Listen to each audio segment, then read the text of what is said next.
TVN देखण वाले समुचे दर्शकों ਨੂੰ ਦਵਿੰਦਰ ਸਿੰਘ ਬੈਨੀਪਾਲ ਵੱਲੋਂ ਪਿਆਰ ਅਤੇ ਸਤਿਕਾਰ ਸਹਿਤ ਸਤਿ ਸ਼੍ਰੀ ਅਕਾਲ।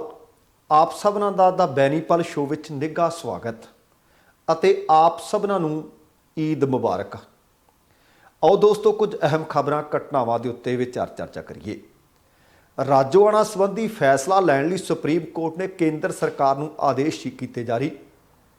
नवजोत सिद्धू खिलाफ कांग्रेस का वड्डा धमाका। भुपिंदर हनी नूं नहीं मिली अदालत तो हाले कोई राहत। सरकारी जमीन तो खुद छड्डिया कब्जा, मुख्यमंत्री ने परिवार का किया धन्नवाद। डेरा मुखी नूं अदालत वालों राहत अते पंजाब सरकार नूं करारा झटका अते भाजपा की अख हुण किसे सिख चेहरे ते। दोस्तों ये कुछ जानकारियां अपने प्रोग्राम दौरान शामिल रहणगीਆਂ। ਇਹਦੇ ਤੋਂ ਪਹਿਲਾਂ ਕਿ ਇਹਨਾਂ ਦੇ ਉੱਤੇ ਵਿਸਥਾਰ ਦੇ ਨਾਲ ਗੱਲਬਾਤ ਕੀਤੀ ਜਾਵੇ, ਤੁਹਾਨੂੰ ਸਭਨਾਂ ਨੂੰ ਬੇਨਤੀ ਹੈ ਕਿ ਜੇਕਰ ਹਾਲੇ ਤੱਕ ਤੁਸੀਂ ਆਪਣੇ ਇਸ ਚੈਨਲ ਨੂੰ ਸਬਸਕ੍ਰਾਈਬ ਨਹੀਂ ਕੀਤਾ ਤਾਂ ਕਿਰਪਾ ਕਰਕੇ ਸਬਸਕ੍ਰਾਈਬ ਕਰਕੇ ਨੋਟੀਫਿਕੇਸ਼ਨ ਵਾਲੀ ਘੰਟੀ ਜ਼ਰੂਰ ਔਨ ਕਰ ਲੈਣੀ। ਦੂਸਰੀ ਬੇਨਤੀ ਇਹ ਕਿ ਪਹਿਲਾਂ ਪ੍ਰੋਗਰਾਮ ਵੇਖ ਸੁਣ ਲੈਣਾ, ਜੇਕਰ ਚੰਗਾ ਲੱਗਿਆ ਫਿਰ ਜਾਣ ਤੋਂ ਪਹਿਲਾਂ ਲਾਈਕ ਤੇ ਸ਼ੇਅਰ ਜ਼ਰੂਰ ਕਰ ਦੇਣਾ, ਤੁਹਾਡੇ ਧੰਨਵਾਦੀ ਹੋਵਾਂਗੇ। ਆਓ ਹੁਣ ਇਹਨਾਂ ਸਾਰੀਆਂ ਜਾਣਕਾਰੀਆਂ ਦੇ ਉੱਤੇ ਵਿਸਥਾਰ ਦੇ ਨਾਲ ਗੱਲਬਾਤ ਕਰੀਏ। सुप्रीम कोर्ट ने दरअसल केंद्र सरकार को कुछ आदेश जारी किए है। आदेश बलवंत सिंह राजोआणा की पटीशन के नाल संबंधित ने। केंद्र सरकार को अदालत का कहना है कि राजोआणा की पटीशन ते 2 महीनों के अंदर अंदर फैसला लिया जाए, जिस विच राजोआणा ने पंजाब के साबका मुख्यमंत्री बेअंत सिंह का कतल कर दिता सी ਅਤੇ ਮੁੱਖ ਮੰਤਰੀ ਬੇਅੰਤ ਸਿੰਘ ਦਾ ਕਤਲ 1995 ਦੇ ਵਿੱਚ ਹੋਇਆ ਸੀ ਅਤੇ ਇਸ ਮਾਮਲੇ ਵਿੱਚ ਰਾਜੋਆਣਾ ਨੂੰ ਮੌਤ ਦੀ ਸਜ਼ਾ ਸੁਣਾਈ ਗਈ ਸੀ ਅਤੇ ਲਗਭਗ 26 ਵਰ੍ਹਿਆਂ ਤੋਂ ਜੇਲ੍ਹ ਦੇ ਵਿੱਚ ਉਹ ਕੈਦ ਹੈ। ਤੇ ਇਸੇ ਮਸਲੇ ਨੂੰ ਆਧਾਰ ਬਣਾ ਕੇ ਉਹਨਾਂ ਨੇ ਆਪਣੀ ਇਹ ਜਿਹੜੀ ਫਾਂਸੀ ਦੀ ਸਜ਼ਾ ਜਾਂ ਮੌਤ ਦੀ ਸਜ਼ਾ ਨੂੰ ਉਮਰ ਕੈਦ ਦੇ ਵਿੱਚ ਬਦਲਣ ਦੀ ਅਪੀਲ ਕੀਤੀ ਸੀ। ਮਾਨਯੋਗ ਜੱਜ ਲਲਿਤ ਦੀ ਪ੍ਰਧਾਨਗੀ ਵਾਲੀ ਬੈਂਚ ਨੇ ਕਿਹਾ ਹੈ कि मामले दे विच सुप्रीम कोर्ट दे विच होर शह दोषियों दीआं अपीलों का पेंडिंग होना राजोआणा की पटीशन ते फैसला लैण दे विच कोई रुकावट नहीं होना चाहिए। पंजाब पुलिस दे विच दरअसल पहलों कांस्टेबल हुंदे सी। साबका कांस्टेबल राजोआणा नूं 31 अगस्त 1995 नूं पंजाब सिविल सकत्तरेत दे बाहर होए धमाके विच शामिल होण दा दोषी ठहरा दिता गया सी अते इह दसना बनदा कि उस बंब धमाके दे विच पंजाब के तत्काली मुख्यमंत्री बेअंत सिंह ਅਤੇ 16 होर लोगों की मौत हो गई सी। भारत की सब तो सिखरली अदालत ने राजोआणा की उस पटीशन से सुनवाई की है जिस दे विच उसने इस आधार ते मौत की सज़ा नूं उम्र कैद विच बदलण की अपील की है कि वह 26 वरियां तो जेल੍ਹ दे विच है। दसना बनता है कि जुलाई 2007 दे विच एक विशेष अदालत ने बेअंत सिंह कतल केस मामले दे विच राजोआणा नूं मौत की सज़ा सुना दित्ती सी। केंद्र सरकार के एक वकील वधीक सोलिसिटर जनरल KM नटराज ने सुप्रीम कोर्ट के विच यह भी गल आखी कि बलवंत सिंह राजोआणा ने हेठली एक अदालत नूं आख्या सी कि ना तो राजोआणा नूं न्यायपालिका दे विच भरोसा है अते ना ही राजोआणा नूं भारत के संविधान दे विच भरोसा है। उन्होंने दस्सिया कि यह गल हेठली अदालत नूं राजोआणा ने खुद आखी सी कि ना संविधान च ना न्यायपालिका च मैनूं कोई भरोसा नहीं। ये गल सुनने तो बाद जस्टिस जूजू ललित ने कहा कि वह सारे भारत के नागरिक है, उन्होंने नाल हमदर्दी नाल नजिठण की जरूरत है। और मैं ये भी दस दियाँ कि सुप्रीम कोर्ट ने जां होर अदालतां ने पहली बार नहीं इस तरह के आदेश दिते। हुण देखना होएगा कि केंद्र सरकार नूं सुप्रीम कोर्ट ने आदेश दिते है कि की 2 महीनों के अंदर अंदर सरकार कोई इस केस नाल संबंधित फैसला लैंदी है जां फिर नहीं लैंदी। जे नहीं लवेगी तो सुप्रीम कोर्ट की उसकी जवाबदेही तय करती है जां नहीं। अगली जिहड़ी खबर है वो कांग्रेस के कलेश की खबर है। लगता सी कि पंजाब ने पहला नवजोत सिंह सिद्धू नूं प्रधान बना दिता, सब कुछ ठीक हो जाऊगा। लगता सी कि कैप्टन नूं लांभे करके चन्नी नूं कुर्सी ते बिठा दिता, सब कुछ ठीक हो जाऊगा, दोबारा सत्ता च आ जाएंगे। सब कुछ धरिया धराया रह गया। तो हुण बीते दिनी एक नवीं टीम के सिर जिम्मेवारी लाई गई है अते पंजाब कांग्रेस के प्रधान हुण अमरिंदर राजा वड़िंग ने। पर साबका प्रधानों की शामत है। पंजाब कांग्रेस के साबका प्रधान नवजोत सिंह सिद्धू के खिलाफ पंजाब कांग्रेस की अपनी ही इकाई ने हाई कमांड तो मंग की है ਮੰਗ ਕੀਤੀ ਹੈ ਕਿ ਇਹਨੂੰ ਭਾਈ ਇਹਦੇ ਖਿਲਾਫ ਸਖਤ ਕਾਰਵਾਈ ਕਰੋ, ਤੇ ਇਹ ਮੰਗ ਵੀ ਅਮਰਿੰਦਰ ਰਾਜਾ ਵੜਿੰਗ ਦੀ ਸਿਫਾਰਿਸ਼ ਤੇ ਕੀਤੀ ਦੱਸੀ ਜਾ ਰਹੀ ਹੈ। ਕੋਈ ਵੇਲਾ ਸੀ ਅਮਰਿੰਦਰ ਰਾਜਾ ਵੜਿੰਗ ਤੇ ਨਵਜੋਤ ਸਿੰਘ ਸਿੱਧੂ ਦੇ ਵਿਚਕਾਰ ਸੂਈ ਨਹੀਂ ਸੀ ਸਿਮਦੀ, ਪਰ ਹੁਣ ਉਹ ਨਵਜੋਤ ਸਿੰਘ ਸਿੱਧੂ ਦੇ ਖਿਲਾਫ ਸਿਫਾਰਿਸ਼ ਕਰ ਰਹੇ ਨੇ। ਉਹਨਾਂ ਦੀ ਸਿਫਾਰਿਸ਼ ਦੇ ਉੱਤੇ ਕਾਂਗਰਸ ਦੇ ਪੰਜਾਬ ਇੰਚਾਰਜ ਹਰੀਸ਼ ਚੌਧਰੀ ਨੇ ਖਬਰ ਮਿਲ ਰਹੀ ਹੈ ਕਿ ਪਾਰਟੀ ਹਾਈ ਕਮਾਨ ਨੂੰ ਲਿਖਿਆ ਹੈ ਕਿ ਨਵਜੋਤ ਸਿੰਘ ਸਿੱਧੂ ਦੇ ਖਿਲਾਫ ਕਾਰਵਾਈ ਕੀਤੀ ਜਾਵੇ। ਹਰੀਸ਼ ਚੌਧਰੀ ਦੀ ਚਿੱਠੀ ਦੇ ਵਿੱਚ ਨਵਜੋਤ ਸਿੰਘ ਸਿੱਧੂ ਤੇ ਦੋਸ਼ ਲਾਏ ਗਏ ਨੇ ਕਿ ਬੀਤੇ ਵਰੇ ਨਵੰਬਰ ਮਹੀਨੇ ਤੋਂ ਨਵਜੋਤ ਸਿੰਘ ਸਿੱਧੂ ਪਾਰਟੀ ਵਿਰੋਧੀ ਗਤੀਵਿਧੀਆਂ ਚਲਾ ਰਹੇ ਨੇ। ਹੁਣ ਸਵਾਲ ਪੈਦਾ ਹੁੰਦਾ ਕਿ ਜੇ ਪਾਰਟੀ ਵਿਰੋਧੀ ਗਤੀਵਿਧੀਆਂ ਚਲਾ ਰਹੇ ਨੇ ਨਵੰਬਰ ਤੋਂ ਲੈ ਕੇ ਹੁਣ ਤੱਕ ਵਿੱਚ ਹੀ ਚੋਣਾਂ ਵਾਲਾ ਮਹੀਨਾ ਵੀ ਆਇਆ ਹੈ, ਤੇ ਇਸ ਚਿੱਠੀ ਦੇ ਵਿੱਚ ਨਵਜੋਤ ਸਿੰਘ ਸਿੱਧੂ ਦੇ ਵੱਲੋਂ ਪ੍ਰਸ਼ਾਂਤ ਕਿਸ਼ੋਰ ਨਾਲ ਸੰਬੰਧਾਂ ਨੂੰ ਲੈ ਕੇ ਵੀ ਜ਼ਿਕਰ ਕੀਤਾ ਗਿਆ ਹੈ। ਪਰ ਸਵਾਲ ਇਸ ਗੱਲ ਦਾ ਹੈ ਕਿ ਜੇਕਰ ਸੱਚਮੁੱਚ ਪ੍ਰਸ਼ਾਂਤ ਕਿਸ਼ੋਰ ਦੇ ਨਾਲ ਉਹਦੇ ਸੰਬੰਧ ਚੰਗੇ ਨੇ, ਪ੍ਰਸ਼ਾਂਤ ਕਿਸ਼ੋਰ ਨਾਲ ਤਾਂ ਸੰਬੰਧ ਚੰਗੇ ਹਾਈ ਕਮਾਂਡ ਵੀ ਬਣਾਉਣਾ ਚਾਹੁੰਦੀ ਸੀ, ਭਾਵੇਂ ਕਿ ਉਹਨਾਂ ਨੇ ਜਵਾਬ ਦੇ ਦਿੱਤਾ ਹੈ। ਇਸ ਤੋਂ ਇਲਾਵਾ ਚਿੱਠੀ ਵਿੱਚ ਇਹ ਵੀ ਲਿਖਿਆ ਗਿਆ ਹੈ ਕਿ ਜਿਸ ਤਰ੍ਹਾਂ ਨਵਜੋਤ ਸਿੰਘ ਸਿੱਧੂ ਵੱਖਰਾ ਧੜਾ ਬਣਾ ਕੇ ਵੱਖਰੇ ਤੌਰ ਤੇ ਸਰਗਰਮੀਆਂ ਕਰ ਰਹੇ ਨੇ, ਉਹਦੇ ਨਾਲ ਪਾਰਟੀ ਨੂੰ ਨੁਕਸਾਨ ਹੋ ਰਿਹਾ। ਤੇ ਇੱਥੇ ਮੈਂ ਟਿੱਪਣੀ ਕਰਦਿਆਂ ਬੀਤੇ ਦਿਨ ਨਵਜੋਤ ਸਿੰਘ ਸਿੱਧੂ ਨੂੰ ਪੁੱਛਿਆ ਸੀ ਕਿ ਪਾਰਟੀ ਨੂੰ ਨੁਕਸਾਨ ਪਹੁੰਚਾ ਰਹੇ ਹੋ। ਉਹ ਕਹਿੰਦੇ ਜੇ ਮੈਂ ਵੀ ਪਾਰਟੀ ਦੇ ਹੱਕ 'ਚ ਹੀ ਗੱਲ ਕਰ ਰਹੇ ਹਾਂ, ਮੈਂ ਵੀ ਵਿਰੋਧੀਆਂ ਤੇ ਨਿਸ਼ਾਨਾ ਹੀ ਲਾ ਰਿਹਾ ਤਾਂ ਨੁਕਸਾਨ ਕਿਵੇਂ? ਇੱਥੇ ਇਹ ਵੀ ਦੱਸਣਾ ਬਣਦਾ ਹੈ ਕਿ ਇਹਦੇ ਤੋਂ ਪਹਿਲਾਂ ਅਨੁਸ਼ਾਸਨ ਤੋੜਨ ਦੇ ਕਾਰਨ ਪਾਰਟੀ ਦੇ ਇੱਕ ਹੋਰ ਸਾਬਕਾ ਪ੍ਰਧਾਨ ਸੁਨੀਲ ਜਾਖੜ ਉੱਤੇ ਵੀ ਕਾਰਵਾਈ ਕੀਤੀ ਗਈ ਹੈ। ਕਾਂਗਰਸ ਦੀ ਅਨੁਸ਼ਾਸਨੀ ਕਮੇਟੀ ਨੇ ਜਾਖੜ ਨੂੰ ਭਾਵੇਂ 2 ਸਾਲ ਲਈ ਪਾਰਟੀ ਦੇ ਵਿੱਚੋਂ ਬਰਖਾਸਤ ਕਰਨ ਦੀ ਸਿਫਾਰਿਸ਼ ਕੀਤੀ ਸੀ, ਪਰ ਕਾਂਗਰਸ ਪ੍ਰਧਾਨ ਸੋਨੀਆ ਗਾਂਧੀ ਫੈਸਲਾ ਇਹ ਲੈ ਨਹੀਂ ਸੀ ਸਕੀ। ਉਹਨਾਂ ਨੇ ਪਾਰਟੀ ਦੇ ਵਿੱਚੋਂ ਤਾਂ 2 ਸਾਲਾਂ ਲਈ ਬਰਖਾਸਤ ਨਹੀਂ ਸੀ ਕੀਤਾ, ਪਰ ਖਾਨਾ ਪੂਰਤੀ ਕਰਦਿਆਂ ਇਹ ਆਖ ਦਿੱਤਾ ਸੀ ਕਿ ਜਾਖੜ ਦੇ ਕੋਲੋਂ ਸਾਰੇ ਅਹੁਦੇ ਖੋਹ ਲੈ ਜਾਣ। ਮੈਂ ਬੀਤੇ ਦਿਨ ਵੀ ਆਖਿਆ ਸੀ ਕਿ ਜਾਖੜ ਕੋਲ ਪਹਿਲਾਂ ਹੀ ਅਹੁਦਾ ਕੋਈ ਨਹੀਂ ਸੀ। ਹੁਣ ਜਦੋਂ ਪੰਜਾਬ ਪ੍ਰਧਾਨ ਦੀ ਸਿਫਾਰਿਸ਼ ਤੇ ਪੰਜਾਬ ਕਾਂਗਰਸ ਦੇ ਇੰਚਾਰਜ ਨੇ ਹਾਈ ਕਮਾਨ ਨੂੰ ਚਿੱਠੀ ਲਿਖੀ ਹੈ, ਚਿੱਠੀ 'ਚ ਮੰਗ ਕੀਤੀ ਹੈ ਕਿ ਸਿੱਧੂ ਦੇ ਖਿਲਾਫ ਕਾਰਵਾਈ ਕਰੋ। ਵੇਖਣਾ ਹੋਏਗਾ ਕਿ ਕੀ ਖਾਨਾ ਪੂਰਤੀ ਕੀਤੀ ਜਾਂਦੀ ਹੈ ਜਾਂ ਫਿਰ ਨਵਜੋਤ ਸਿੰਘ ਸਿੱਧੂ ਦੇ ਖਿਲਾਫ ਕੋਈ ਐਕਸ਼ਨ ਹੁੰਦਾ ਹੈ। ਦੂਸਰੇ ਪਾਸੇ ਪ੍ਰਸ਼ਾਂਤ ਕਿਸ਼ੋਰ ਨੇ ਵੀ ਆਪਣੇ ਪਿਤਰੀ ਸੂਬੇ ਬਿਹਾਰ ਤੋਂ ਇੱਕ ਨਵੀਂ ਸ਼ੁਰੂਆਤ ਕੀਤੇ ਜਾਣ ਦੇ ਸੰਕੇਤ ਦਿੱਤੇ ਹੈ, ਤੇ ਨਵਜੋਤ ਸਿੰਘ ਸਿੱਧੂ ਹੋਰਾਂ ਨੇ ਉਹਨਾਂ ਨੂੰ ਸ਼ੁਭ ਕਾਮਨਾਵਾਂ ਵੀ ਦਿੱਤੀਆਂ ਤੇ ਆਖਿਆ ਕਿ ਚੰਗੀ ਸ਼ੁਰੂਆਤ ਕਰਨ ਨਾਲ ਅੰਤ ਹਮੇਸ਼ਾ ਚੰਗਾ ਹੀ ਹੁੰਦਾ ਹੈ। ਉਹਨਾਂ ਟਵੀਟ ਕੀਤਾ ਹੈ ਕਿ ਪਹਿਲਾ ਕਦਮ ਅੱਧੀ ਲੜਾਈ ਹੁੰਦੀ ਹੈ ਮੇਰੇ ਦੋਸਤ, ਇੱਕ ਚੰਗੀ ਸ਼ੁਰੂਆਤ ਕਰਨ ਤੋਂ ਅੰਤ ਹਮੇਸ਼ਾ ਚੰਗਾ ਹੁੰਦਾ ਹੈ। ਸਾਡੇ ਸੰਵਿਧਾਨ ਦੀਆਂ ਭਾਵਨਾਵਾਂ ਦਾ ਸਨਮਾਨ ਕਰਨ ਲਈ ਤੁਹਾਡੇ ਇਮਾਨਦਾਰ ਯਤਨਾਂ ਵਿੱਚ ਹਮੇਸ਼ਾ ਲੋਕਾਂ ਦੀ ਤਾਕਤ ਲੋਕਾਂ ਤੱਕ ਕਈ ਗੁਣਾ ਹੋ ਕੇ ਵਾਪਸ ਜ਼ਰੂਰ ਪੁੱਜਣੀ ਚਾਹੀਦੀ ਹੈ। ਮੈਂ ਤੁਹਾਨੂੰ ਇਹ ਵੀ ਯਾਦ ਕਰਵਾ ਦਿਆਂ ਕਿ ਬੀਤੇ ਦਿਨੀ ਪ੍ਰਸ਼ਾਂਤ ਕਿਸ਼ੋਰ ਅਤੇ ਨਵਜੋਤ ਸਿੰਘ ਸਿੱਧੂ ਦੀ ਮੁਲਾਕਾਤ ਹੋਈ ਸੀ, ਅਤੇ ਫਿਰ ਉਸ ਤਸਵੀਰ ਨੂੰ ਨਵਜੋਤ ਸਿੰਘ ਸਿੱਧੂ ਨੇ ਟਵੀਟ ਕੀਤਾ ਸੀ। ਤੇ ਦੂਸਰੇ ਪਾਸੇ ਸਿੱਧੂ ਦੇ ਖਿਲਾਫ ਉੱਠ ਰਹੀ ਆਵਾਜ਼ ਤੋਂ ਪਹਿਲਾਂ ਇਹ ਵੀ ਆਖਿਆ ਜਾ ਸਕਦਾ ਹੈ ਕਿ ਭਾਵੇਂ ਨਵਜੋਤ ਸਿੰਘ ਸਿੱਧੂ ਬਹੁਤ ਸਾਰੇ ਕਾਂਗਰਸੀਆਂ ਦੀਆਂ ਅੱਖਾਂ 'ਚ ਰੜਕ ਰਿਹਾ ਹੈ, ਪਰ ਸਿੱਧੂ ਵੀ ਸ਼ਾਇਦ ਕੋਈ ਵੱਡਾ ਨਿਸ਼ਾਨਾ ਵਿੰਨ ਕੇ ਬੈਠਾ ਹੈ। ਕਦੇ ਪ੍ਰਸ਼ਾਂਤ ਕਿਸ਼ੋਰ ਦੇ ਨਾਲ ਤਸਵੀਰ ਟਵੀਟ ਕਰ ਦਿੰਦਾ ਹੈ, ਤੇ ਕਦੇ ਪੰਜਾਬ ਕਾਂਗਰਸ ਦੇ ਨਾਲ ਨਾਰਾਜ਼ ਹੋਏ ਤੇ ਕਦੇ ਬਾਗੀਆਂ ਨੂੰ ਲੈ ਕੇ ਉਹ ਆਪਣਾ ਰੋਸ ਪ੍ਰਦਰਸ਼ਨ ਵੀ ਕਰਦਾ ਤੇ ਆਪਣਾ ਮਸਲ ਪਾਵਰ ਵੀ ਦਿਖਾਉਂਦਾ ਹੈ। ਹੁਣ ਪਟਿਆਲੇ ਦੇ ਵਿੱਚ ਤੁਹਾਨੂੰ ਪਤਾ ਹੈ ਕਿ ਬੀਤੇ ਦਿਨੀ ਇੱਕ ਹਿੰਸਕ ਝੜਪ ਹੋਈ ਸੀ। ਭਾਵੇਂ ਕਾਂਗਰਸ ਨੇ ਇਸ ਤਰ੍ਹਾਂ ਦਾ ਕੋਈ ਮੋਮਬੱਤੀ ਮਾਰਚ ਨਹੀਂ ਕੀਤਾ, ਪਰ ਨਵਜੋਤ ਸਿੰਘ ਸਿੱਧੂ ਨੇ ਉਸ ਘਟਨਾ ਦੇ ਖਿਲਾਫ ਭਾਈਚਾਰਕ ਸਾਂਝ ਬਣੀ ਰਹੇ, ਏਕਤਾ ਤੇ ਅਮਨ ਸ਼ਾਂਤੀ ਕਾਇਮ ਰਹੇ, ਇਸ ਚੀਜ਼ ਨੂੰ ਆਧਾਰ ਬਣਾ ਕੇ ਕੱਲ ਅੰਮ੍ਰਿਤਸਰ ਦੇ ਵਿੱਚ ਇੱਕ ਮੋਮਬੱਤੀ ਮਾਰਚ ਕੱਢਿਆ। ਅਤੇ ਇਹ ਮੋਮਬੱਤੀ ਮਾਰਚ ਹੈਰੀਟੇਜ ਸਟਰੀਟ ਦੇ ਵਿੱਚ ਸਥਾਪਿਤ ਡਾਕਟਰ ਅੰਬੇਦਕਰ ਦੇ ਬੁੱਤ ਤੋਂ ਸ਼ੁਰੂ ਹੋਇਆ ਅਤੇ ਜਲ੍ਹਿਆਂਵਾਲੇ ਬਾਗ ਦੇ ਨੇੜੇ ਜਾ ਕੇ ਉਹਨਾਂ ਨੇ ਸਮਾਪਤ ਕੀਤਾ ਸੀ। ਤੇ ਉਸ ਮੌਕੇ ਨਵਜੋਤ ਸਿੰਘ ਸਿੱਧੂ ਨੇ ਪੱਤਰਕਾਰਾਂ ਦੇ ਨਾਲ ਗੱਲਬਾਤ ਕੀਤੀ ਅਤੇ ਆਖਿਆ ਸੀ ਕਿ ਪੰਜਾਬ ਦੇ ਵਿੱਚ ਅਮਨ ਸ਼ਾਂਤੀ, ਆਪਸੀ ਭਾਈਚਾਰਾ, ਇਹ ਸਾਂਝਾਂ ਕੁਝ ਇੱਕ ਤਾਕਤਾਂ ਭੰਗ ਕਰਨਾ ਚਾਹੁੰਦੀਆਂ, ਤਾਕਤਾਂ ਉਹ ਫਿਰਕੂ ਨੇ। ਉਹਨਾਂ ਆਖਿਆ ਸੀ ਕਿ ਪੰਜਾਬੀਆਂ ਨੂੰ ਇਹਨਾਂ ਤਾਕਤਾਂ ਦੀ ਸਾਜ਼ਿਸ਼ ਸਫਲ ਨਹੀਂ ਹੋਣ ਦੇਣੀ ਚਾਹੀਦੀ ਅਤੇ ਆਪਸੀ ਸਾਂਝ ਤੇ ਇਕਜੁੱਟਤਾ ਕਾਇਮ ਰੱਖਣ ਦੀ ਅਪੀਲ ਕੀਤੀ ਸੀ। ਤੇ ਉਹਨਾਂ ਨੇ ਆਖਿਆ ਸੀ ਕਿ ਪੰਜਾਬੀ ਹਮੇਸ਼ਾ ਗੁਰੂਆਂ ਪੀਰਾਂ ਦੇ ਦਿਖਾਏ ਹੋਏ ਮਾਰਗ ਤੇ ਚੱਲਦੇ ਆ ਤੇ ਆਪਸੀ ਸਾਂਝ ਕਾਇਮ ਸੀ, ਕਾਇਮ ਹੈ ਅਤੇ ਕਾਇਮ ਰਹੇਗੀ।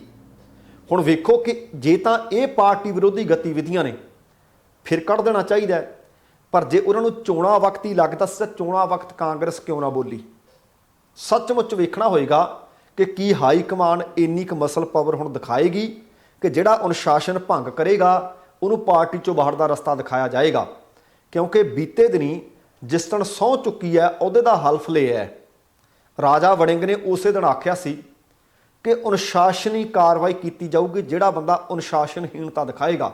मैं बीते दिनों भी आख्या कि तुसीं देखो नवजोत सिंह सिद्धू ने कांग्रेस की टिकट ते ही चोण लड़ी, पर उधरले पासे राणा गुरजीत के खिलाफ कोई बोलता ही नहीं। आप कांग्रेस की टिकट तो चोण लड़ी जित्ती, अपने पुत्र नूं कांग्रेसी उम्मीदवार के खिलाफ चोण मैदान च उतारिया ते जिताया भी, कोई नहीं बोलिया। अनुशासनहीनता की है, इसकी परिभाषा कांग्रेस नूं दसनी पऊगी। ते अगली खबर है जिहड़ी वो पंजाब के साबका मुख मंत्री चन्नी अते भुपिंदर हनी दे नाल संबंधित है। असल दे विच भुपिंदर हनी दे वल्लों जमानत की अर्जी लगाई गई सी, जिस ते कल जलंधर कोर्ट दे विच सुनवाई हुई, पर हनी नूं कोई राहत नहीं मिल सकी।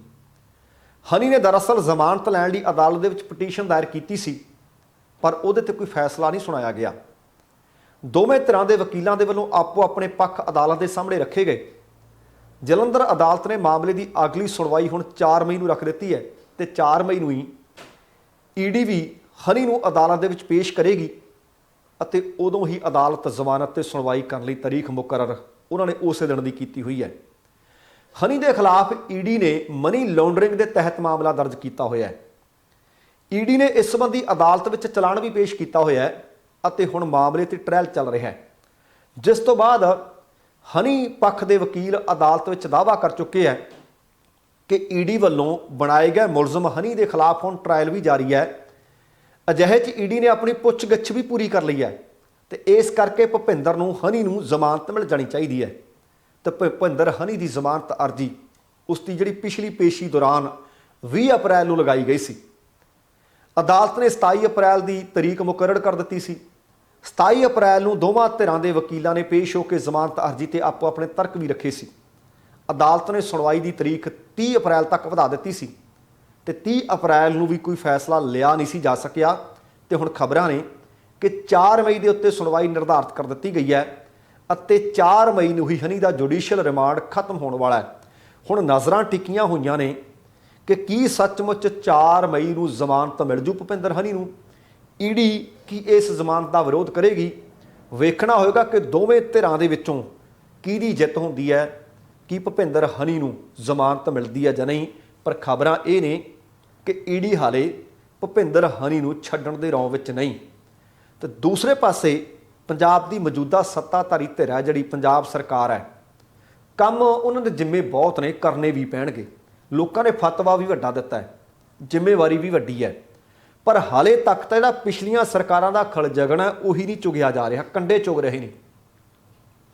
पंजाब के पेंडू विकास ते पंचायत मंत्री कुलदीप धालीवाल उन्होंने पिंड भुन्नरहेड़ी ब्लाक के पिंड नैण खुर्द दे विच जाके, बहुत वड्डी खबर है तो पॉजिटिव खबर है कि पिंड नैण खुर्द दे विच खुद जाके बीते दिनी अपनी सहमति के नाल जंगलात विभाग की लगभग 43 एकड़ जमीन जिसके उत्ते इस परिवार का कब्जा सी उन्हें आप छड्ड दित्ती है। हुण 43 एकड़ जमीन अपनी मर्जी नाल नजायज़ कब्जे वाली छड्डण दे उत्ते मुख मंत्री भगवंत मान दे वल्लों माता परमिंदर कौर की झोली कणक के दाणे पा के रवायती ढंग के नाल धन्नवाद किया। कैबिनेट मंत्री कुलदीप धालीवाल होरां ने होरां ने रवायती ढंग के नाल परिवार की बजुर्ग महिला उहदी झोली दे विच कणक के दाणे पा के परमात्मा के अगे अरदास की कि परिवार के रिजक च वाधा करियो। उन्होंने यह भी आख्या कि भगवंत मान होरां दे वल्लों परिवार का धन्नवाद करदिआं कहा गया है कि इस परिवार ने सरकार के रिजक च वाधे लई इस जमीन नूं छड्डिआ है। इसलिए पंजाब सरकार के वल्लों वो परिवार के रिजक च वाधे की अरदास करते हुए कणक के दाणे लैके उन्होंने झोली विच पाउण वास्ते खुद आए ने। हुण तुसीं देखो कारण की है।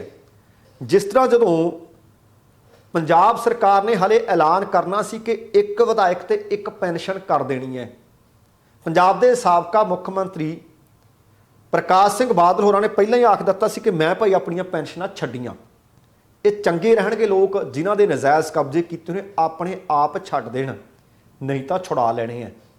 पहला 29 एकड़ छुड़ाया, फिर 10 एकड़ छुड़ाया, तो आ खबर इस तरह की एक होर आ गई है कि ਨਜਾਇਜ਼ ਕਬਜ਼ੇ ਛਡਾਉਣ ਵਾਸਤੇ ਲਗਾਤਾਰ ਮੁਹਿੰਮ ਅੱਗੇ ਵਧ ਰਹੀ ਹੈ। ਪਿੰਡ ਹੁਲਕਾ ਦੀ 14 ਏਕੜ ਜ਼ਮੀਨ ਜਿਹੜਾ ਬਨੂੜ ਦੇ ਨੇੜੇ ਪੈਂਦਾ ਹੈ, 14 ਏਕੜ ਜ਼ਮੀਨ ਦੇ ਉੱਤੇ ਵੀ ਨਜਾਇਜ਼ ਕਬਜ਼ਾ ਸੀ ਔਰ ਅੱਜ ਦਾ ਨਹੀਂ, ਲਗਭਗ ਬੀਤੇ 70 ਵਰਿਆਂ ਦਾ ਸੀ ਤੇ 16 ਕਿਸਾਨ ਪਰਿਵਾਰਾਂ ਨੇ ਪੰਚਾਇਤ ਵਿਭਾਗ ਦੀ ਇਸ ਜ਼ਮੀਨ ਦੇ ਉੱਤੇ ਧੱਕੇਸ਼ਾਹੀ ਕਰਨ ਦੇ ਦੋਸ਼ ਵੀ ਲਾਏ ਹੈ ਕਿ ਜ਼ਮੀਨ ਸਾਡੀ ਸੀ। ਇਸ ਮੌਕੇ ਕੁਝ ਜ਼ਮੀਨ ਮਾਲਕਾਂ ਨੇ ਵਿਰੋਧ ਵੀ ਕੀਤਾ ਤੇ ਪੁਲਿਸ ਨੇ ਵਿਰੋਧ ਕਰ ਰਹੇ ਇੱਕ ਨੌਜਵਾਨ ਕਿਸਾਨ ਨੂੰ ਆਪਣੀ ਹਿਰਾਸਤ ਵਿੱਚ ਵੀ ਲਿਆ। ਪਰ ਇਹਦੇ ਬਾਵਜੂਦ ਵੀ ਖਬਰ ਇਹ ਹੈ ਕਿ ਪੰਚਾਇਤ ਵਿਭਾਗ ਇਸ ਕਬਜ਼ੇ ਨੂੰ ਛਡਾਉਣ ਦੇ ਵਿੱਚ ਸਫਲ ਹੋ ਗਿਆ ਤੇ ਸਾਰਾ ਦਿਨ ਇਹ ਵੀ ਖਬਰ ਮਿਲੀ ਕਿ ਪਿੰਡ ਹੁਲਕਾ ਦੇ ਵਿੱਚ ਇੰਜ ਲੱਗਦਾ ਸੀ ਕਿ ਪਿੰਡ ਨਾ ਹੋਵੇ, ਉਹ ਪੁਲਿਸ ਛਾਉਣੀ ਹੋਵੇ। ਵੱਡੀ ਗਿਣਤੀ ਵਿੱਚ ਪੁਲਿਸ ਫੋਰਸ ਉੱਥੇ ਪਹੁੰਚੀ ਹੋਈ ਸੀ ਅਤੇ ਕਬਜ਼ੇ ਦੀ ਕਾਰਵਾਈ ਨੂੰ ਨੇਪਰੇ ਚਾੜ੍ਹਨ ਤੇ ਤੱਕ ਉੱਥੇ ਇਹ ਪੁਲਿਸ ਤੈਨਾਤ ਵੀ ਰਹੀ। ਪਟਿਆਲਾ ਜ਼ਿਲ੍ਹਾ ਵਿਕਾਸ ਅਤੇ ਪੰਚਾਇਤ ਅਫਸਰ ਸੁਖਚੈਨ ਸਿੰਘ ਦੀ ਨਿਗਰਾਨੀ ਦੇ ਹੇਠ ਇਹ ਕਬਜ਼ਾ ਛਡਾਉਣ ਦਾ ਕੰਮ ਨੇਪਰੇ ਚਾੜ੍ਹਿਆ ਗਿਆ। ਇਸ ਮੌਕੇ ਦੇ ਉੱਤੇ ਬਨੂੜ ਦੇ ਨਾਇਬ ਤਹਿਸੀਲਦਾਰ ਗੁਰਪ੍ਰੀਤ ਸਿੰਘ ਢਿੱਲੋਂ ਡਿਊਟੀ ਮੈਜਿਸਟ੍ਰੇਟ ਦੇ ਵਜੋਂ ਤੈਨਾਤ ਰਹੇ। ਰਾਜਪੁਰਾ ਦੀ VDPO ਅਮਨਦੀਪ ਕੌਰ ਅਤੇ ਪੰਚਾਇਤੀ ਅਮਲਾ, ਮਾਲ ਵਿਭਾਗ, ਪਟਵਾਰੀ, ਕਾਨੂੰਗੋ ਸਾਰੇ ਦੇ ਸਾਰੇ ਉੱਥੇ ਹਾਜ਼ਰ ਸੀ। DDPO ਨੇ ਦੱਸਿਆ ਕਿ ਪਿੰਡ ਦੀ 30 ਏਕੜ ਜ਼ਮੀਨ ਬਹੁਤ ਲੰਬੇ ਸਮੇਂ ਤੋਂ ਨਜਾਇਜ਼ ਕਬਜ਼ੇ ਦੇ ਅਧੀਨ ਹੈ। ਉਹਨਾਂ ਦੱਸਿਆ ਕਿ ਸਾਲ 2009 ਦੇ ਵਿੱਚ DDO ਪਟਿਆਲਾ ਦੀ ਅਦਾਲਤ ਤੋਂ ਜ਼ਮੀਨ ਦਾ ਕੇਸ ਪੰਚਾਇਤ ਦੇ ਹੱਕ ਵਿੱਚ ਹੋ ਗਿਆ ਸੀ। ਹੱਕ ਵਿੱਚ ਹੋਣ ਦੇ ਬਾਵਜੂਦ ਵੀ ਕਬਜ਼ਾ ਨਹੀਂ ਸੀ ਲਿਆ ਜਾ ਸਕਿਆ। ਉਹਨਾਂ ਦੱਸਿਆ ਕਿ ਬਾਕੀ ਹਲੇ 16 ਏਕੜ ਜ਼ਮੀਨ ਹੋਰ ਹੈ ਜਿਹਦੇ ਤੋਂ ਕਬਜ਼ਾ ਛੁਡਾਇਆ ਜਾਣਾ ਬਾਕੀ ਹੈ ਤੇ ਆਉਂਦੇ ਦਿਨਾਂ ਵਿੱਚ ਉਹ ਕਬਜ਼ਾ ਵੀ ਛੁਡਾਇਆ ਜਾਏਗਾ ਤੇ ਇਸ ਸੰਬੰਧੀ ਉਹਨਾਂ ਨੇ ਇਹ ਵੀ ਦੱਸਿਆ ਕਿ ਜਲਦੀ ਕਬਜ਼ਾ ਵਾਰੰਟ ਜਾਰੀ ਕੀਤੇ ਜਾਣਗੇ। ਉਹਨਾਂ ਇਹ ਵੀ ਦੱਸਿਆ ਕਿ ਜ਼ਮੀਨ ਦੇ ਵਿੱਚ ਕਬਜ਼ਾ ਲੈਣ ਉਪਰੰਤ ਨਿਸ਼ਾਨ ਲਗਾ ਦਿੱਤੇ ਗਏ ਹੈ। ਉਹਨਾਂ ਕਿਹਾ ਕਿ ਅਗਲੇ ਕੁਝ ਕੁ ਦਿਨਾਂ ਦੇ ਦੌਰਾਨ ਕਬਜ਼ੇ ਹੇਠਾਂ ਛੁਡਾਈ ਗਈ ਜ਼ਮੀਨ ਦੀ ਬੋਲੀ ਵੀ ਕੀਤੀ ਜਾਏਗੀ। ਪਰ ਇਹ ਸਰਕਾਰ ਦਾ ਪੱਖ ਸੀ ਕਿ ਅਸੀਂ ਛੁਡਾ ਲਈ ਹੈ, ਪਰ ਦੂਸਰੇ ਪਾਸੇ ਜਿਹੜੇ ਕਾਸ਼ਤਕਾਰ ਸੀ ਜਿਨ੍ਹਾਂ ਦੇ ਕਬਜ਼ੇ ਹੇਠੇ ਜ਼ਮੀਨ ਸੀ ਉਹਨਾਂ ਦੇ ਵਿੱਚ ਖਜ਼ਾਨ ਸਿੰਘ, ਮੰਗਲ ਸਿੰਘ, ਹਰਦੀਪ ਸਿੰਘ, ਗੁਰਮੇਲ ਸਿੰਘ, ਬਲਦੇਵ ਸਿੰਘ, ਦਿਲਬਰ ਸਿੰਘ, ਰਾਜਿੰਦਰ ਸਿੰਘ, ਅਵਤਾਰ ਸਿੰਘ, ਰੁਲਦਾ ਸਿੰਘ, ਤਾਰਾ ਸਿੰਘ, ਇਹ ਕੁਝ ਇੱਕ ਕਿਸਾਨ ਸੀ। ਉਹ ਕਹਿੰਦੇ ਅੱਜ ਦੀ ਨਹੀਂ, 1952 ਦੇ ਵਿੱਚ ਮੁਰੱਬੇਬੰਦੀ ਤੋਂ ਉਹ ਇਸ ਜ਼ਮੀਨ ਤੇ ਖੇਤੀਬਾੜੀ ਕਰਦੇ ਆ ਰਹੇ ਹੈ। ਗਿਰਦਾਵਰੀਆਂ ਵੀ ਕਹਿੰਦੇ ਉਹਦੇ ਨਾਮ ਚੱਲ ਰਹੀਆਂ ਨੇ। ਉਹ ਕਹਿੰਦੇ 7 ਨਵੰਬਰ ਤੇ 1975 ਨੂੰ ਰਾਜਪੁਰਾ ਦੇ ਸਹਾਇਕ ਕਲੈਕਟਰ ਦੀ ਅਦਾਲਤ ਨੇ ਉਹਨਾਂ ਦੇ ਹੱਕ ਵਿੱਚ ਫੈਸਲਾ ਵੀ ਦਿੱਤਾ ਹੋਇਆ ਹੈ। ਉਹਨਾਂ ਇਹ ਵੀ ਕਿਹਾ ਕਿ DDPO ਦੇ ਫੈਸਲੇ ਦੇ ਵਿਰੁੱਧ ਮੋਹਾਲੀ ਦੇ ਕਲੈਕਟਰ ਦੀ ਅਦਾਲਤ ਦੇ ਵਿੱਚ ਹਾਲੇ ਕੇਸ ਵੀ ਚੱਲ ਰਿਹਾ ਤੇ ਉਹਦਾ ਹਾਲੇ ਕੋਈ ਫੈਸਲਾ ਵੀ ਨਹੀਂ ਆਇਆ। ਪੰਚਾਇਤ ਵਿਭਾਗ ਨੇ ਕਲੈਕਟਰ ਦੇ ਫੈਸਲੇ ਦੀ ਉਡੀਕ ਕਰੇ ਤੋਂ ਬਗੈਰ ਜ਼ਮੀਨ ਦਾ ਕਬਜ਼ਾ ਛੁਡਵਾਇਆ ਹੈ। ਇਸ ਮੌਕੇ ਤੇ ਪੰਜਾਬ ਸਰਕਾਰ ਅਤੇ ਪੰਚਾਇਤ ਵਿਭਾਗ ਦੇ ਵਿਰੁੱਧ ਉਹ ਨਾਅਰੇਬਾਜ਼ੀ ਵੀ ਕਰਦੇ ਰਹੇ। ਪਿੰਡ ਦੇ ਸਰਪੰਚ ਮਨਜੀਤ ਸਿੰਘ ਨੇ ਵੀ ਆਖਿਆ ਕਿ ਕਿਸੇ ਪਮਾਇਸ਼ ਤੋਂ ਬਗੈਰ ਇਹ ਕਬਜ਼ਾ ਛੁਡਾਇਆ ਗਿਆ ਤੇ ਦੂਸਰੇ ਪਾਸੇ ਇਹ ਕਬਜ਼ਾ ਛਡਾਉਣ ਤੋਂ ਬਾਅਦ ਪੰਚਾਇਤ ਮੰਤਰੀ ਕੁਲਦੀਪ ਸਿੰਘ ਧਾਲੀਵਾਲ ਨੇ ਸ਼ਾਮ ਦੇ ਵਕਤ ਬਨੂੜ ਦੇ ਵਿੱਚ ਇੱਕ ਪ੍ਰੈਸ ਕਾਨਫਰੰਸ ਵੀ ਕੀਤੀ। ਪੰਚਾਇਤ ਵਿਭਾਗ ਦੇ ਅਧਿਕਾਰੀ ਨੂੰ ਹੱਲਾਸ਼ੇਰੀ ਵੀ ਦਿੱਤੀ।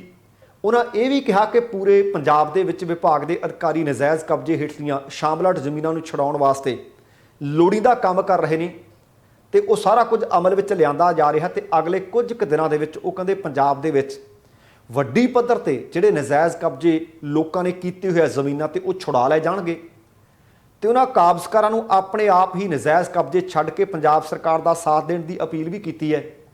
ਤੇ ਉਹਨਾਂ ਇਹ ਵੀ ਕਿਹਾ ਕਿ ਜਿਹੜੇ ਆਪਣੇ ਆਪ ਕਬਜ਼ੇ ਛੱਡਣਗੇ ਮੁੱਖ ਮੰਤਰੀ ਭਗਵੰਤ ਮਾਨ ਉਹਨਾਂ ਦਾ ਸਨਮਾਨ ਵੀ ਕਰਨਗੇ। ਜਿਸ ਤਰ੍ਹਾਂ ਮੈਂ ਤੁਹਾਡੇ ਨਾਲ ਪਹਿਲਾਂ ਖਬਰ ਸਾਂਝੀ ਕੀਤੀ ਹੈ ਕਿ ਇੱਕ ਪਰਿਵਾਰ ਨੇ 43 ਏਕੜ ਜ਼ਮੀਨ ਆਪ ਛੱਡੀ ਹੈ ਤੇ ਉਹਨਾਂ ਦਾ ਸਨਮਾਨ ਕਰਨ ਦੇ ਵਾਸਤੇ ਕੁਲਦੀਪ ਸਿੰਘ ਧਾਲੀਵਾਲ ਸਾਹਿਬ ਉਹਨਾਂ ਦੇ ਘਰ ਉਚੇਚੇ ਤੌਰ ਤੇ ਚੱਲ ਕੇ ਗਏ। ਤੇ ਹੁਣ ਆਹ ਖਬਰ ਹੈ ਜਿਹੜੀ ਇਹ ਪੰਜਾਬ ਸਰਕਾਰ ਨੂੰ ਇੱਕ ਝਟਕੇ ਵਾਲੀ ਖਬਰ ਹੈ। ਪੰਜਾਬ ਤੇ ਹਰਿਆਣਾ ਹਾਈ ਕੋਰਟ ਨੇ ਸੁਨਾਰੀਆ ਜੇਲ੍ਹ ਦੇ ਵਿੱਚ ਬੰਦ ਡੇਰਾ ਮੁਖੀ ਨੂੰ ਇੱਕ ਵੱਡੀ ਰਾਹਤ ਦੇ ਦਿੱਤੀ ਹੈ। ਹਾਈ ਕੋਰਟ ਨੇ ਨਾ ਸਿਰਫ ਗੁਰਮੀਤ ਰਾਮ ਰਹੀਮ ਦੇ ਖਿਲਾਫ ਜਿਹੜੀ ਇੱਕ FIR ਦਰਜ ਹੈ ਉਹਦੇ 'ਚ ਜ਼ਮਾਨਤ ਦਿੱਤੀ, ਸਗੋਂ ਨਾਲ ਇਹ ਵੀ ਆਖਿਆ ਕਿ ਪ੍ਰੋਡਕਸ਼ਨ ਵਾਰੰਟ ਤੇ ਪੰਜਾਬ ਦੇ ਵਿੱਚ ਵੀ ਉਹਨੂੰ ਲਿਆਂਦਾ ਨਹੀਂ ਜਾ ਸਕਦਾ। ਅਸਲ ਦੇ ਵਿੱਚ ਡੇਰਾ ਮੁਖੀ ਦੇ ਵਕੀਲ ਵਿਨੋਦ ਘਈ ਅਤੇ ਕਨਕਾ ਆਹੂਜਾ ਨੇ ਦੱਸਿਆ ਕਿ ਹਾਈ ਕੋਰਟ ਨੇ ਡੇਰਾ ਮੁਖੀ ਨੂੰ ਵੱਡੀ ਰਾਹਤ ਦੇ ਦਿੱਤੀ ਹੈ। ਬਰਗਾੜੀ ਮਾਮਲੇ 'ਚ 3 FIR ਦਰਜ, ਰਾਮ ਰਹੀਮ ਨੂੰ ਜ਼ਮਾਨਤ ਦਿੱਤੀ ਗਈ ਹੈ। ਹਾਈ ਕੋਰਟ ਨੇ ਰਾਮ ਰਹੀਮ ਨੂੰ ਜ਼ਮਾਨਤ ਭਰਨ ਲਈ ਕਿਹਾ ਤੇ ਹੁਣ ਬੇਅਦਬੀ ਦੇ ਇਹਨਾਂ ਮਾਮਲਿਆਂ ਦੇ ਵਿੱਚ ਪੰਜਾਬ ਸਰਕਾਰ ਡੇਰਾ ਮੁਖੀ ਨੂੰ ਪ੍ਰੋਡਕਸ਼ਨ ਵਾਰੰਟ ਤੇ ਪੰਜਾਬ 'ਚ ਨਹੀਂ ਲਿਆ ਸਕੇਗੀ। करारा झटका है पंजाब के वास्ते। हुण जेकर राम रहीम दे वल्लों किसी भी दस्तावेज ते दस्तखत करवाने पे तां वो भी पहलां रोहतक सुनारिया जेल 'च जाना पऊ ਅਤੇ फिर वीडियो कॉन्फ्रेंस के राही ही वो अपनी पेशी दे विच वो भुगत सकणगे। क्यों? क्योंकि वीडियो कॉन्फ्रेंस के राही आख्या गया कि उन्हें जांच में शामिल किया जा सकता है। पिछली सुनवाई दे विच पंजाब सरकार के एडवोकेट जनरल अनमोल रतन सिद्धू इस मामले दे विच पेश होए सी ਅਤੇ अदालत नूं कहा कि राम रहीम की हिरासती पुछगिछ बड़ी लाजमी है, क्योंकि डेरा मुखी जिहड़ी पुछगिछ की जा रही है उहदे विच सहयोग नहीं कर रहा। ते नाल उन्होंने ये भी तर्क दिता कि बेअदबी के मामले की तह तक जाण दे लई राम रहीम का हिरासत में लिया जाना, पुछगिछ की जानी बड़ी लाजमी है। तो राम रहीम के वकीलों ने सख्त इतराज़ प्रगटाया सी ते आख्या सी कि 63 नंबर FIR जो हुक्म हाई कोर्ट ने दिते ने वो बाकियां विच भी दिते जाने चाहिए है, क्योंकि राम रहीम नूं पंजाब लैके आउणा खतरे तो खाली नहीं। हुण इस खबर ते टिप्पणी करिए। देखो, मानयोग अदालत की यह फैसला है, असीं उहदे ते टिप्पणी नहीं करते, पर है कि सवाल इस गल दा है कि यह तां तुहानूं भी पता है, ये अदालत नूं भी पता है, ये वकीलों नूं भी पता है कि जिन्नी देर तक जिहड़ा व्यक्ति कोई नामजद कीता होवे ਉਹਦੇ ਕੋਲੋਂ पुछ-गिछ ना की जाए फैसला किवें सुनाया जा सकता है। और पंजाब के लोगों की चिरोकणी मंग है, गुरु नानक नामदेवा लोगों की चिरोकणी मंग है, ਅਤੇ इंसाफ पसंद लोगों की भी चिरोकणी मंग है कि ਜਿਹੜੀਆਂ पंजाब ਦੇ ਵਿੱਚ ਬੇਅਦਬੀਆਂ ਹੋਈਆਂ ਨੇ ਉਹਦਾ इंसाफ मिलना लाजमी है। पर एक पासे गुरमीत राम रहीम के समर्थक ते पैरोकार इस फैसले को चंगा दस रहे हैं, पर दूसरे पासे पंजाब सरकार के वास्ते एक करारा झटका है, क्योंकि पंजाब सरकार चाहती है कि इस केस को तणपतन लाया जाए, क्योंकि पिछलियां सरकारों ने वादे किए तो केस को नेपरे नहीं चाड़ सकियां, तो यह हीट इस सरकार के खिलाफ भी पैदा हो रही है। पर जिन्नी देर तक उहदे तो लिया के पुछ-गिछ नहीं की जा सकती तो केस किवें नेपरे चढ़ू। इस मसले के उत्ते मानयोग अदालत को सोचना तो विचारना चाहिए। तो दूसरी गल कहते हैं कि पंजाब लियाउणा खतरे तो खाली नहीं, मनी जा सकती है गल, पर फिर फरलो दिते जाना खतरे तो खाली सी कि नहीं? 3 हफ्ते तो वो अपने एक नाम चर्चा घर दे विच बैठा रहा है। तुसीं फरलो वास्ते छड्डिया जा सकता है, दिती जा सकती है, पर जे अदालती कार्रवाई जिहदा कोई नबेड़ा होना चाहिए उहदे विच उहनूं प्रोडक्शन वारंट ते भी नहीं लिआंदा जा सकता। कमाल है, वैसे अपने मर्जी दे नाल कानून चलाए जा रहे हैं। तो अगली खबर है जिहड़ी वो भारतीय जनता पार्टी के सिख चेहरिਆਂ दे नाल संबंधित खबर है। पंजाब विधान सभा दीआं चोणां होईआं, बड़े दमखम दे नाल लड़ीआं। लगदा सी कि पता नहीं सुखदेव सिंह ढींडसा जिता देणगे, लगदा सी पता नहीं हरजीत गरेवाल बहुत पॉपूलर होणगे, लगदा सी पता नहीं कैप्टन अमरिंदर सिंह ने किसी कद्दू च तीर मार देना। गल बन ना सकी। सिर्फ 2 हलकिਆਂ तो जित दर्ज करी, सिर्फ 2 तो। हुण दरअसल भारतीय जनता पार्टी जिहड़ी हाई कमांड है, जिन्होंने कौमी हाई कमांड कहीए, अंदरूनी खबरां ये मिल रही ने कि पंजाब के संगठनात्मक ढांचे दे विच वड्डे पद्धर ते तब्दीली कर सकती है।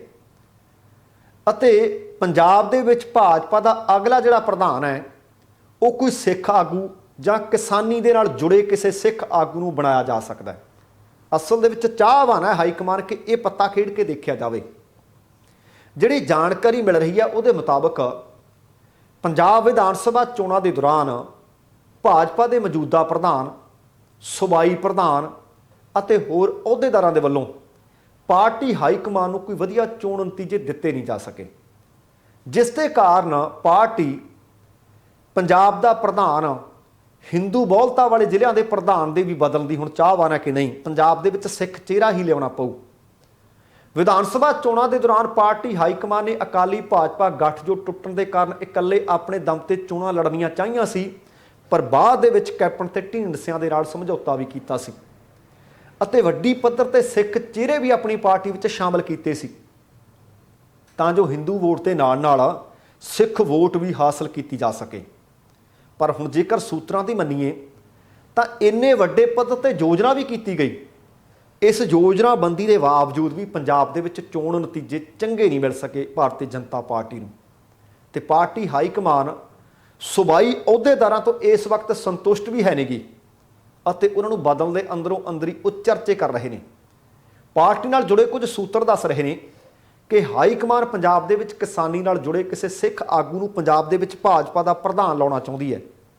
ਵਿਸ਼ੇਸ਼ ਕਰਕੇ ਉਹਨਾਂ ਆਗੂਆਂ ਨੂੰ ਅੱਗੇ ਲਿਆਉਣਾ ਚਾਹੁੰਦੀ ਹੈ ਜਾਂ ਅੱਗੇ ਉਹ ਲਿਆਂਦੇ ਜਾ ਸਕਦੇ ਆ ਜਿਨ੍ਹਾਂ ਨੇ ਜਦੋਂ ਕਿਸਾਨੀ ਸੰਘਰਸ਼ ਚੱਲ ਰਿਹਾ ਸੀ ਕਿਸਾਨ ਉਹਨਾਂ ਦਾ ਸਖਤ ਵਿਰੋਧ ਵੀ ਕਰ ਰਹੇ ਸੀ, ਪਰ ਇਹਦੇ ਬਾਵਜੂਦ ਵੀ ਉਹ ਪਾਰਟੀ ਦੇ ਨਾਲ ਖੜੇ ਰਹੇ, ਭਾਵੇਂ ਥਾਂ ਥਾਂ ਤੇ ਬੇਇੱਜ਼ਤੀ ਹੁੰਦੀ ਰਹੀ। ਕਿਸਾਨਾਂ ਦੀਆਂ ਜ਼ਰੂਰੀ ਮੰਗਾਂ ਕੀ ਸੀ ਪਤਾ ਨਹੀਂ, ਅੱਗੇ ਜਾ ਕੇ ਦੱਸਦੇ ਰਹੇ ਜਾਂ ਨਹੀਂ, ਪਰ ਲੱਗਦਾ ਹੈ ਕਿ ਉਹਨਾਂ ਦਾ ਗੁਣੀਆਂ ਹੁਣ ਸਿੱਧਾ ਪੈ ਸਕਦਾ ਹੈ। ਸੂਤਰਾਂ ਤੋਂ ਇਹ ਵੀ ਪਤਾ ਲੱਗਿਆ ਕਿ ਭਾਜਪਾ ਪੰਜਾਬ ਦੇ ਅੰਦਰ ਮੁੜ ਕਿਸੇ ਸਿੱਖ ਆਗੂ ਨੂੰ ਜਾਂ ਕਿਸੇ ਸਿੱਖ ਐਸਸੀ ਆਗੂ ਨੂੰ ਪ੍ਰਧਾਨ ਬਣਾਉਣ ਦੀ ਯੋਜਨਾ ਤੇ ਕੰਮ ਕਰ ਰਹੀ ਹੈ। ਪਰ ਹੁਣ ਅਗਲਾ ਸਵਾਲ ਇਹ ਹੈ ਕਿ ਸਿੱਖ ਵੀ ਹੋਵੇ ਅਤੇ ਐਸਸੀ ਭਾਈਚਾਰੇ ਨਾਲ ਸੰਬੰਧਿਤ ਵੀ ਹੋਵੇ, ਇਸ ਤਰ੍ਹਾਂ ਦਾ ਕੋਈ ਵੱਡਾ ਚਿਹਰਾ ਇਸ ਵਕਤ ਭਾਜਪਾ 'ਚ ਹੈ ਨਹੀਂ ਜਿਸ ਨੂੰ ਪੰਜਾਬ ਦੇ ਵਿੱਚ ਪ੍ਰਧਾਨ ਥਾਪਿਆ ਜਾ ਸਕੇ। ਇਹਦੇ ਲਈ ਪਾਰਟੀ ਹਾਈਕਮਾਨ ਕਿਸਾਨ ਜਾਂ ਕਿਸਾਨੀ ਨਾਲ ਜੁੜੇ ਕਿਸੇ ਸਿੱਖ ਆਗੂ ਤੇ ਭਰੋਸਾ ਪ੍ਰਗਟਾ ਸਕਦੀ ਹੈ। ਹਾਲਾਂਕਿ ਬੀਤੇ ਕੁਝ ਕੁ ਦਿਨਾਂ ਤੇ ਜੇਕਰ ਨਜ਼ਰ ਮਾਰੀਏ ਤਾਂ ਪਿਛਲੇ ਦਿਨੀ ਕਿਸਾਨਾਂ ਦੀਆਂ ਮੰਗਾਂ ਖਾਤਰ ਪਾਰਟੀ ਹਾਈਕਮਾਨ ਤੱਕ ਆਵਾਜ਼ ਬੁਲੰਦ ਕਰਨ ਵਾਲੇ ਸਾਬਕਾ ਕੈਬਨਿਟ ਮੰਤਰੀ ਰਹੇ ਪਾਰਟੀ ਆਗੂ ਨੂੰ ਵੀ ਸੂਬਾ ਪ੍ਰਧਾਨ ਬਣਾਏ ਜਾਣ ਦੀਆਂ ਕਨਸੂਆਂ ਆਈਆਂ ਸੀ। ਪਰ ਸੂਤਰਾਂ ਦਾ ਕਹਿਣਾ ਹੈ ਕਿ ਹੁਣ ਪਾਰਟੀ ਕਿਸਾਨੀ ਨਾਲ ਜੁੜੇ ਕਿਸੇ ਸਿੱਖ ਚਿਹਰੇ ਦੇ ਉੱਤੇ ਕਿਸੇ ਵੱਡੇ ਆਗੂ ਦੇ ਉੱਤੇ ਦਾਅ ਖੇਡ ਸਕਦੀ ਹੈ। ਪਰ ਕੀ ਉਹਨਾਂ ਦੇ ਵਿੱਚ ਹਰਜੀਤ ਗਰੇਵਾਲ ਤੇ ਦਾਅ ਖੇਡਣਗੇ? ਉਹਨਾਂ ਦੇ ਵਿੱਚੋਂ ਦਾਅ ਖੇਡਣਗੇ ਕਿਹਦੇ ਤੇ? ਕਿਉਂਕਿ ਦਰਅਸਲ ਪੰਜਾਬ ਦੇ ਲੋਕ ਤਾਂ ਉਹਨੂੰ ਦੇਖਣਾ ਨਹੀਂ ਚਾਹੁੰਦੇ। ਕੀ ਕੈਪਟਨ ਅਮਰਿੰਦਰ ਸਿੰਘ ਨੂੰ ਭਾਜਪਾ 'ਚ ਸ਼ਾਮਲ ਕੀਤਾ ਜਾ ਸਕਦਾ ਹੈ? ਖਬਰਾਂ ਤਾਂ ਅੰਦਰੋਂ ਅੰਦਰ ਹੀ ਇਹ ਵੀ ਮਿਲ ਰਹੀਆਂ ਨੇ ਕਿ ਹੋ ਸਕਦਾ ਕਿ ਸਿੱਖਾਂ ਨੂੰ ਨੇੜੇ ਲਾਉਣ ਦੇ ਲਈ, ਸਿੱਖ ਵੋਟਰ ਆਪਣੇ ਪਾਲੇ ਦੇ ਵਿੱਚ ਕਰਨ ਦੇ ਵਾਸਤੇ, ਸਿੱਖਾਂ ਨੂੰ ਆਪਣੇ ਨਾਲ ਜੋੜਨ ਦੇ ਵਾਸਤੇ, ਕਿਉਂਕਿ ਤੁਹਾਨੂੰ ਯਾਦ ਹੋਣਾ ਬੀਤੇ ਦਿਨੀ ਭਾਰਤ ਦੇ ਪ੍ਰਧਾਨ ਮੰਤਰੀ ਨੇ ਇਹ ਵੀ ਗੱਲ ਆਖੀ ਸੀ ਕਿ ਮੈਂ ਸਿੱਖਾਂ ਦੇ ਘਰ 'ਚ ਰੋਟੀ ਖਾਂਦਾ ਰਿਹਾ, ਮੈਂ ਸਿੱਖਾਂ ਨੂੰ ਬੜੀ ਨੇੜਿਓਂ ਜਾਣਦਾ ਹਾਂ, ਸਿੱਖਾਂ ਦਾ ਭਾਰਤ ਦੀ ਆਜ਼ਾਦੀ ਦੇ ਵਿੱਚ, ਭਾਰਤ ਦੀ ਤਰੱਕੀ ਦੇ ਵਿੱਚ ਅਹਿਮ ਤੇ ਮਹੱਤਵਪੂਰਨ ਯੋਗਦਾਨ ਹੈ, ਮੈਂ ਇਸ ਯੋਗਦਾਨ ਨੂੰ ਕਦੇ ਭੁਲਾ ਨਹੀਂ ਸਕਦਾ। ਉਹਨਾਂ ਨੇ ਇੱਥੋਂ ਤੱਕ ਆਖਿਆ ਸੀ ਕਿ ਦੁਨੀਆ ਭਰ ਦੇ ਵਿੱਚ ਭਾਰਤ ਅਤੇ ਵਿਦੇਸ਼ਾਂ ਦੇ ਵਿਚਕਾਰ ਅਹਿਮ ਬ੍ਰਿਜ ਨੇ, ਅਹਿਮ ਕੜੀ ਨੇ ਤਾਂ ਉਹ ਸਿੱਖ ਨੇ। ਉਹਨਾਂ ਨੇ ਉਚੇਚੇ ਤੌਰ ਤੇ ਕੈਨੇਡਾ ਦੇ ਵਿੱਚ ਜਦੋਂ 2015 ਵਿੱਚ ਆਏ ਸੀ ਉਸ ਦੌਰੇ ਦਾ ਵੀ ਜ਼ਿਕਰ ਕੀਤਾ ਸੀ। ਤੇ ਹੁਣ ਇਹ ਵੀ ਖਬਰਾਂ ਨੇ ਕਿ ਸਿੱਖਾਂ ਨੂੰ ਹੋਰ ਆਪਣਾਪਣ ਦਿਖਾਉਣ ਦੇ ਵਾਸਤੇ ਹੋ ਸਕਦਾ ਹੈ ਕਿ ਉਪ ਰਾਸ਼ਟਰਪਤੀ ਵੀ ਕਿਸੇ ਸਿੱਖ ਨੂੰ ਲਗਾ ਦਿੱਤਾ ਜਾਵੇ। ਤੇ ਨਾਲ ਇਹ ਵੀ ਖਬਰਾਂ ਨੇ ਕਿ ਆਉਣ ਵਾਲੇ ਦਿਨਾਂ ਦੇ ਵਿੱਚ ਕੁਝ ਕੁ ਹੋਰ ਵੱਡੇ ਚਿਹਰਿਆਂ ਦੇ ਉੱਤੇ ਡੋਰੇ ਪਾਏ ਜਾਣ ਦੀਆਂ ਸੰਭਾਵਨਾਵਾਂ ਵੀ ਨੇ। ਤੇ ਨਾਲ ਕੁਝ ਕੁ ਸਮੇਂ ਤੋਂ ਬਾਅਦ ਉਹ ਆਪਣੇ ਗ੍ਰਹਿ ਦੇ ਵਿੱਚ ਵੱਡੇ ਵੱਡੇ ਸਿੱਖ ਆਗੂਆਂ ਨੂੰ ਅਤੇ ਸਿੱਖ ਪ੍ਰਚਾਰਕਾਂ ਨੂੰ ਵੀ ਸੱਦਦੇ ਰਹਿੰਦੇ ਆ ਤੇ ਉਹਨਾਂ ਦੇ ਨਾਲ ਗੱਲਬਾਤ ਕਰਦੇ ਰਹਿੰਦੇ ਆ। ਪਰ ਕੀ ਇਹ ਸਾਰਾ ਕੁਝ 2024 ਦੇ ਮੱਦੇਨਜ਼ਰ ਕੀਤਾ ਜਾ ਰਿਹਾ ਹੈ ਜਾਂ 2027 ਦੇ ਮੱਦੇਨਜ਼ਰ ਕੀਤਾ ਜਾ ਰਿਹਾ ਹੈ? ਆਉਣ ਵਾਲੇ ਦਿਨਾਂ ਦੇ ਵਿੱਚ ਇਹਦੇ ਪੱਤਰੇ ਹੋਰ ਖੁੱਲ੍ਹ ਜਾਣ ਦੀ ਸੰਭਾਵਨਾ ਹੈ। ਪਰ ਇਹ ਖਬਰਾਂ ਮਿਲ ਰਹੀਆਂ ਨੇ ਕਿ ਉਪ ਰਾਸ਼ਟਰਪਤੀ ਵੀ ਸਿੱਖ ਲਗਾਇਆ ਜਾ ਸਕਦਾ ਹੈ ਅਤੇ ਇਹਦੇ ਨਾਲ ਨਾਲ ਪੰਜਾਬ ਦਾ ਭਾਜਪਾ ਦਾ ਪ੍ਰਧਾਨ ਵੀ ਕੋਈ ਸਿੱਖ ਚਿਹਰਾ ਲਗਾਇਆ ਜਾ ਸਕਦਾ ਹੈ। ਉਹ ਚਿਹਰਾ ਕਿਹੜਾ ਹੋ ਸਕਦਾ ਹੈ? ਤੁਸੀਂ ਕਿਰਪਾ ਕਰਕੇ ਕਮੈਂਟ ਬਾਕਸ ਦੇ ਵਿੱਚ ਜ਼ਰੂਰ ਲਿਖਿਓ। ਆਗਾਮੀ ਪ੍ਰੋਗਰਾਮਾਂ ਵਿੱਚ ਆਪਾਂ ਇਹ ਪੱਤਰੇ ਹੋਰ ਖੋਲ੍ਹਣ ਦੀ ਕੋਸ਼ਿਸ਼ ਕਰਾਂਗੇ। ਸੋ ਦੋਸਤੋ, ਇਹ ਸੀ ਕੁੱਲ ਮਿਲਾ ਕੇ ਆਪਣਾ ਅੱਜ ਦਾ ਪ੍ਰੋਗਰਾਮ। ਉਮੀਦ ਕਰ ਰਹੇ ਹਾਂ ਤੁਹਾਨੂੰ ਚੰਗਾ ਲੱਗਿਆ ਹੋਵੇਗਾ। ਜੇਕਰ ਪ੍ਰੋਗਰਾਮ ਚੰਗਾ ਲੱਗਿਆ ਕਿਰਪਾ ਕਰਕੇ ਲਾਈਕ ਅਤੇ ਸ਼ੇਅਰ ਜ਼ਰੂਰ ਕਰ ਦੇਣਾ। ਜੇਕਰ ਹਾਲੇ ਤੱਕ ਤੁਸੀਂ ਆਪਣੇ ਇਸ ਚੈਨਲ ਨੂੰ ਸਬਸਕ੍ਰਾਈਬ ਨਹੀਂ ਕੀਤਾ ਤਾਂ ਕਿਰਪਾ ਕਰਕੇ ਸਬਸਕ੍ਰਾਈਬ ਕਰਕੇ ਨੋਟੀਫਿਕੇਸ਼ਨ ਵਾਲੀ ਘੰਟੀ ਜ਼ਰੂਰ ਔਨ ਕਰ ਲੈਣੀ। ਤੁਹਾਡੇ ਦਿਲੋਂ ਧੰਨਵਾਦੀ ਹੋਵਾਂਗੇ। ਸਮਾਂ ਸਮਾਪਤ ਹੈ। ਜਾਣ ਤੋਂ ਪਹਿਲਾਂ ਕਹਾਂਗਾ, ਜ਼ਿੰਦਗੀ ਜਿੰਦਾਦਲੀ ਦਾ ਨਾਮ ਹੈ। ਦਵਿੰਦਰ ਸਿੰਘ ਬੈਨੀਪਾਲ ਨੂੰ ਆਗਿਆ ਦਿਓ। ਸਤਿ ਸ਼੍ਰੀ ਅਕਾਲ। ਤੇਰਾ ਬਰਾਖਾ।